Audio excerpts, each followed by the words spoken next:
ஒரு மாறுபட்ட மாலையில் மன்னர் ராமசேனனின் பெரும் மாநிலமான சிராவணம் ஒரு சவாலை எதிர்கொண்டது. சிராவணத்தின் எல்லையோரம் மர்மமான ஒரு மிருகப்பூனை இருந்தது. அது மிகப்பெரியதாகவும் பயங்கரமாகவும் சக்தியாலானதாகவும் இருந்தது. அதன் உருவமும் சத்தமும் மக்கள் அனைவரையும் பயமுறுத்தியது. இந்த பூனை சிராவணத்தின் எல்லைகளில் உள்ள கிராமங்களை அடிக்கடி தாக்கியது. மக்கள் பயத்தில் தங்கள் வீடுகளை விட்டுவிட்டு ஓடிச் சென்றனர்.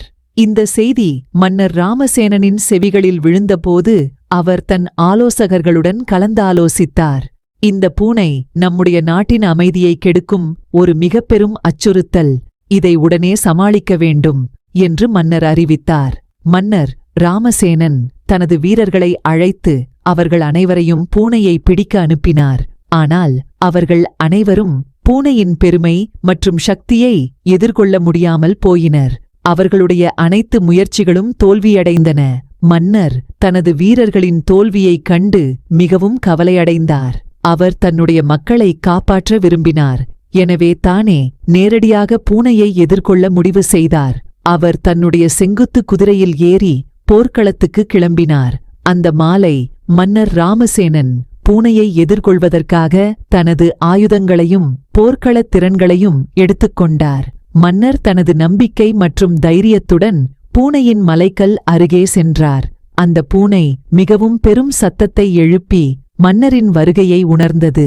போர்க்களத்தில் மன்னர் பூனையுடன் நேருக்கு நேர் சந்தித்தார். பூனை தனது மிருக சக்தியால் மன்னரை தாக்க முயன்றது. மன்னர் தனது வித்தியாசமான போர்க்களத் திறன்களால் பூனையின் அசைவுகளை கணித்து அதை சமாளிக்கத் தொடங்கினார். அவர் தனது கைத்தொழில் ஆயுதத்தை பூனையின் மீது வீசி அதை ஓரளவு காயப்படுத்தினார். போர்க்களத்தில் நடந்த இந்த போராட்டம் மிகவும் கடுமையானதாக இருந்தது. மன்னர் ராமசேனன் தனது அனைத்து சக்தியையும் பயன்படுத்தி பூனையை அடக்க முடிந்தார். பூனை இறுதியில் மன்னரின் தைரியத்திற்கும் திறமைகளுக்கும் முன்பு முடங்கிப் போனது.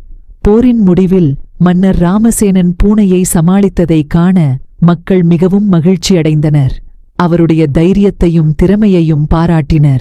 மன்னர் ராமசேனன் பூனையை அடக்கி தனது மக்களை காப்பாற்றினார். இந்த கதை தைரியமும் நேர்மையும் கொண்டு எந்த ஒரு சவாலையும் எதிர்கொள்வதற்கான உந்துதலாக நமக்கு கற்றுக் கொடுக்கும். மன்னர் ராமசேனன் மற்றும் மிருகப்பூனையின் கதையால் சிராவணத்தில் ஒரு புதிய அத்தியாயம் தொடங்கியது.